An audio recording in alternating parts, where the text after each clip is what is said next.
Eagle joining us. And Travis, thank you for your time for a second week in a row. Hey, no problem, guys. They say here in Aggieland, if you do anything twice, it's a tradition. So I think we're in tradition territory now. Does that mean we can wear the milkman costumes while we do the interview? There you go. Whatever makes you comfortable. I mean, that's a tradition, I think. No, I'm just giving you a hard time. What was the reaction among A&M fans, etc., post last Saturday? Yeah, it's a tough one because I think you can easily say going back before last week that the fan base isn't happy. It isn't happy about how last season went for sure.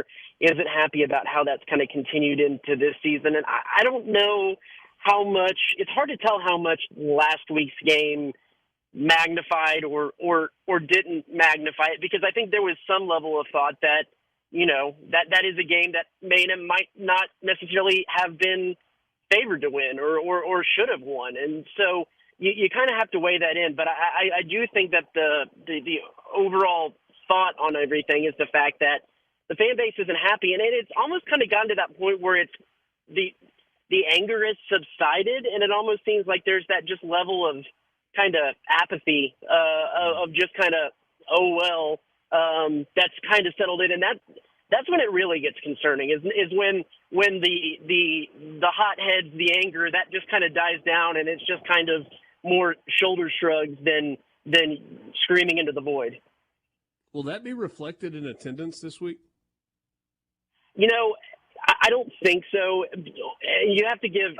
I'm not an Aggie. I didn't go to A&M, but you do have to give A&M fans credit that they do turn out no matter really what's going on in games. I mean, sometimes it's the difference between 104,000 and 90,000, but still that's a pretty heck of a good crowd. So it's hard usually necessarily to gauge as far as football goes that level of apathy, because they do turn out, and college football tickets aren't cheap. There's a whole lot of Aggie alums out there, so even the ones who have season tickets who might not necessarily, who say they're kind of done with it and want to go, they'll pawn those tickets off onto other Aggie families that might not afford or have it in their budget to do the season tickets, and those people will show up. So there's usually always a decent crowd. Now, the level of noise and all that could be affected, but they usually do turn out.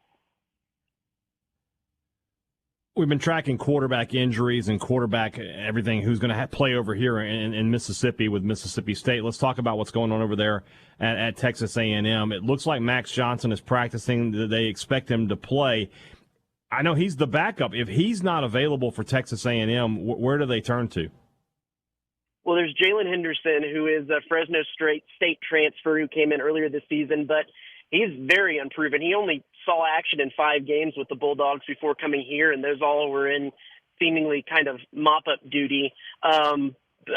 We asked Jimbo Fisher this week, kind of how do you evaluate someone who has such little film, and it goes back to relationships with people who know him, know his quarterback trainers, have film on him from high school and when he's working out in the off season and things like that. And so he would probably be the guy. They also have Marcel Reed, who's a true freshman who hasn't had any real college snaps yet. So that would be an interesting situation they have to go to there if Max Johnson wasn't able to go. And, they're still while Jimbo Fisher has said he expects Max Johnson to play and that he is practicing, there's always kind of that wishy-washiness about the statement that he's practicing, well, he's at practice, so you're not quite sure how everything really stands in that regard. If he's banged up because he's looked banged up by the end of these games, and Texas A&M leads the nation in hits allowed of their quarterback per Pro Football Focus. So it's certainly a case that they're not getting Max Johnson at 100% if he's able to play this week, and then the guys behind him are decently unproven. And Travis, I think that's a good point you make, because Ole Miss only had 1 sack of Max Johnson last week, but he took a lot of shots. I mean, he went down hard, and by the end of that game, it was obvious that he was not 100% or anywhere close to. Yeah, there was that one camera shot right at the end of the game where it certainly could be construed that he had a look of disappointment on his face because they weren't able to hit that game-tying field goal. It got blocked. But, with the way he walked off the field, I was down there on the field by that time, and, he was certainly not moving very efficiently to get off that field after taking the hits he had. I mean, A&M quarterbacks have already gotten hit 33 times this season, which leads the country. And those aren't always sacks. Those can be just getting hit while he's releasing the ball and things like that.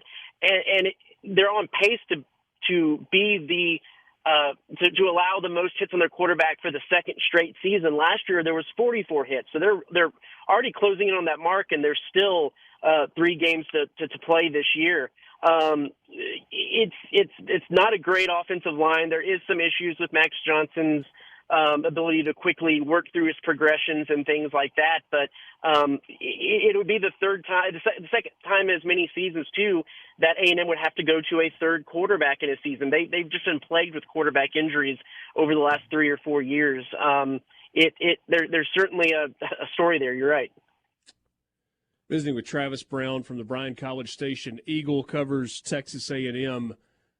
Even in the loss last week, I thought Texas A&M kind of showed something offensively. They go for a little over 150 yards on the ground, throw it for over 300, got a bunch of different receivers involved. Amari Daniels, thought looked pretty darn good running the ball. They were able to get to the outside. When you look at this matchup with Mississippi State and the struggles that they've had, albeit their defense has played a little bit better over the last 2 or 3 weeks, what do you see as important in this matchup coming up on Saturday? Well, I don't even think it necessarily matters who A&M is going against. And I've said this since before the season even started. This season was going to go the way that Texas A&M's offensive line went. If they played well, A&M would play well. And if they didn't play well, they're probably going to lose some games. And that's pretty much been the story of the season this year. You look at the first half, offensive line was not playing well, decently porous, and Max Johnson took some hits, and they weren't moving the ball. In the second half, had to have been the best half of football that A&M's offensive line has played this year, and they were extremely efficient on offense, moving the ball down the field. And it was probably the best running game, like you mentioned, that A&M has had this year. I think with anybody, it's well can the offensive line block, especially in pass protection, but even opening up some holes in that run game will help balance things out and give Max Johnson a little bit of time, make that play action pass a little bit more effective, and kind of make the whole offense click a little bit better. So it all goes back to offensive line. Only got a couple of minutes here left, Travis. The smoke around Jimbo Fisher right now seems to be that financially it's just too prohibitive to make a move on him, no matter what the result is. People are talking about the LSU game and possibly finishing 7-5. What if this game goes sideways, though, and this ends up being a 6-6 Texas A&M team? Is there a path that Jimbo Fisher's final days in College Station are coming up? I don't think that you can never say never, that the money would be pooled to move on past Jimbo Fisher. But every indication that I've heard, that I've talked to, is the fact that I don't think, barring, a loss this week and a loss to ACU, that they would move on from Jimbo Fisher this year. I mean, you're talking just shy of $80 million to get rid of the guy. And then if you want to talk about bringing in another coaching staff, you're already well into the $100 million range just to have a shot at a different look. That's not even a solid return on investment that is going to happen. It's just getting the guy out of there and getting somebody else in place. And I don't think that is in A&M's best interest, and I don't think that they think that that's in their best interest at this time, barring, of course, like you said, something going absolutely sideways. I think A&M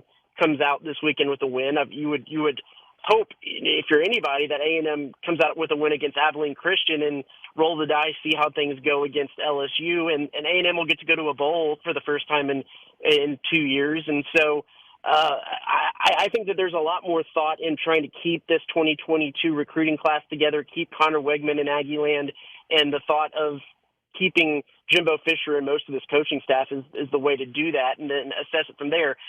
All signs point to how does A&M do against Texas next year? It doesn't matter really how the season goes next year. If they lose to Texas, that's when you really think people will start talking and movement might start happening because of what that means around these parts. Travis, thanks so much for your time. Great catch.